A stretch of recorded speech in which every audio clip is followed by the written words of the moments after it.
Hi అండి, అందరికీ నమస్కారం.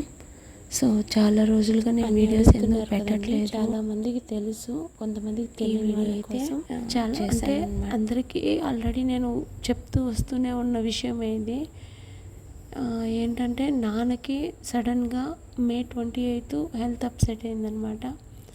మేమైతే అసలు ఎక్స్పెక్ట్ చేయలేదు నాన్నకి ఇలా జరుగుతుందని. సో ఆ రోజు బాగానే ఉన్నారు. మార్నింగ్ వెళ్ళి హెయిర్ కటింగ్ చేసుకొచ్చారు, హెడ్ బాత్ చేశారు, టిఫిన్ తిన్నారు. అందరితోనే కూర్చొని అలా హాల్లో మాట్లాడుకుంటూ ఉండగా నాన్న సడన్గా సోఫాలో వాళ్ళు పడిపోయారనమాట.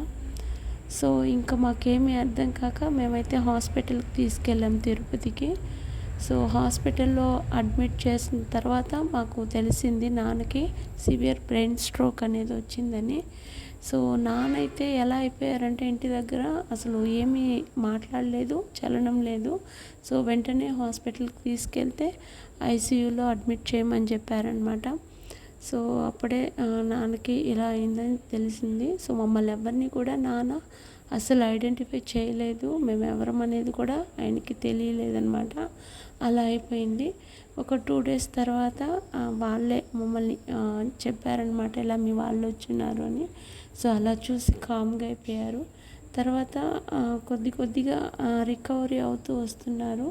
సో ఆ టైంలోనే ఫిజియోథెరపీ చేయించి కొద్దిగా లేచి నడిచే విధంగా చేశారనమాట. సో ఇంతటితో అప్పటి వరకు కొంచెం ఇంకా లేచి నడుస్తారు, ఇంకా తిరుగుతారు అని అనుకున్నాం. కానీ నాన్నకి సడన్గా బీపీ హెవీ అవ్వడం, ఒకసారిగా ఫీవర్ కంట్రోల్ కాకపోవడం, అప్స్ అండ్ డౌన్స్ రావడం, ఇలా ఉండడంతో నా వెంటనే మళ్ళీ ఐసీయూలోకి షిఫ్ట్ చేశారనమాట. సో ఒక సైడ్ కంప్లీట్గా ప్యారలైజ్ అయింది, లెగ్, హ్యాండ్, అలాగే మౌత్. వన్ సైడ్ మొత్తం అసలు కంట్రోల్లో లేదనమాట. సో వాళ్ళు చెప్పింది ఏంటంటే దాదాపు 6 months పడుతుంది. లెగ్ అయితే మేము గ్యారంటీ ఇస్తాము, నడవగలుగుతారు. హ్యాండ్ కూడా కొంచెం స్లోగా రికవరీ అవుతుంది, బట్ వాయిస్ మాత్రం రాదు అని చెప్పారనమాట. సో మాకేం చేయాలో అర్థం కాలేదు. నేను అన్న ఇద్దరమి హాస్పిటల్లోనే ఉన్నామన్నమాట. సో 1 week కంప్లీట్ అవుతున్నా నాన్న ఎలాంటి మార్పు రాలేదు. కొద్దిగా ఫీవర్ అది కంట్రోల్ అయిన తర్వాత కొద్దిగా మళ్ళీ scans, MRI scans, CT scans అన్నీ కూడా చేయించాము, ఎక్స్రేలు కూడా తీపిచ్చామన్నమాట. సో తర్వాత ఫిజియోథెరపీ చెప్పారు, ఒక సైడ్ షోల్డర్ డీలొకేట్ అయి ఉండాలి అని చెప్పారనమాట. సో దాన్ని కూడా మళ్ళీ ఎక్స్రే తీసి చూస్తే లేదు, అది నార్మల్గా ఉంది, ఇప్పుడు ఆయనకున్న పరిస్థితికి అలా అయ్యుండొచ్చు అని చెప్పారనమాట. సో నాన్నైతే ఇప్పుడిప్పుడే కొద్ది హాస్పిటల్లో మమ్మల్ని ఐడెంటిఫై చేయడం స్టార్ట్ చేశారనమాట. బట్ డాక్టర్స్ అయితే విజిటర్స్ని అలో చేయలేదు, ఎందుకంటే ఇన్ఫెక్షన్స్, అలాగే నాన్నకి ఏదైనా ప్రాబ్లం అవుతుంది, ఎమోషనల్ అవుతారని చెప్పి డిశ్చార్జ్ అనమాట. సో వాళ్ళు కొన్ని ఎలా మనం కేర్ తీసుకోవాలనేది కూడా వాళ్ళే అన్నీ ఎక్స్ప్లెయిన్ చేశారు. ఫుడ్ ఎలా అంటే మనం ఎలా ఆయనకి ఫుడ్ అనేది ఫీడ్ చేయాలనేది, క్లీనింగ్ ఎలా చేసుకోవాలనేది కూడా వాళ్ళే మొత్తం ఎక్స్ప్లెయిన్ చేశారనమాట. సో హాస్పిటల్లో ఉన్నప్పుడు ఒకలా ఉంటుంది పరిస్థితి, మనం ఇంటికి షిఫ్ట్ చేసుకున్నప్పుడు ఇంకోలా ఉంటుందన్నమాట. ఎందుకు ఇలా చెప్తున్నానంటే హాస్పిటల్లో ఏదైనా ఎమర్జెన్సీ వచ్చినా అందరూ అందుబాటులో ఉంటారు. డాక్టర్స్ కానివ్వండి, సిస్టర్స్, డాక్టర్స్ అందరూ అందుబాటులో ఉంటారు. మనం ఇంటి దగ్గర మనం కేర్ టేక్ చేసుకున్నప్పుడు సో మనమే ఉంటాం. ఏదైనా ఎమర్జెన్సీ అయితే కొంచెం భయం ఉంటుంది.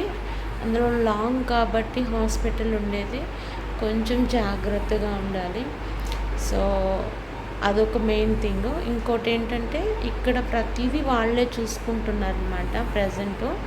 సో నెక్స్ట్ ఇంటికి వెళ్ళిన తర్వాత మనమే అన్నీ దగ్గరుండి చూసుకోవాలి, అదొకటనమాట. సో అందుకే ఇన్ని రోజులైతే నేను వీడియోస్ అయితే అప్లోడ్ చేయలేదన్నమాట. సో ఇదండి పరిస్థితి.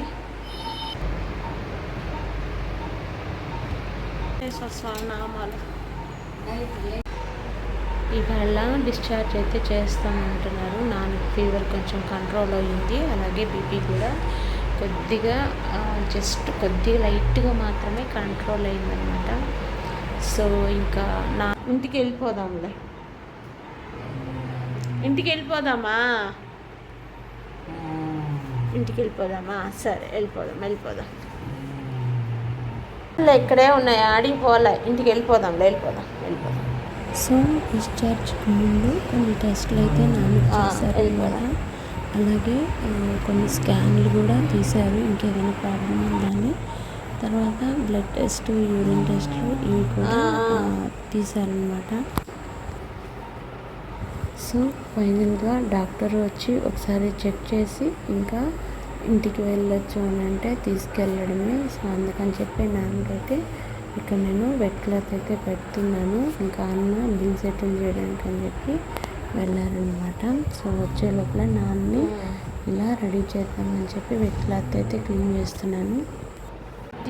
సో నాన్న పరిస్థితి ఇలా ఉంది కాబట్టి డాక్టర్స్ కూడా విజిటర్స్ని ఎవరిని రానివ్వలేదన్నమాట. సో అందుకే మేము ఎవరికి కూడా చెప్పలేదు. అమ్మా ఇన్ని రోజులు అన్నీ దగ్గరుండి అన్నీ చూసుకున్నారనమాట.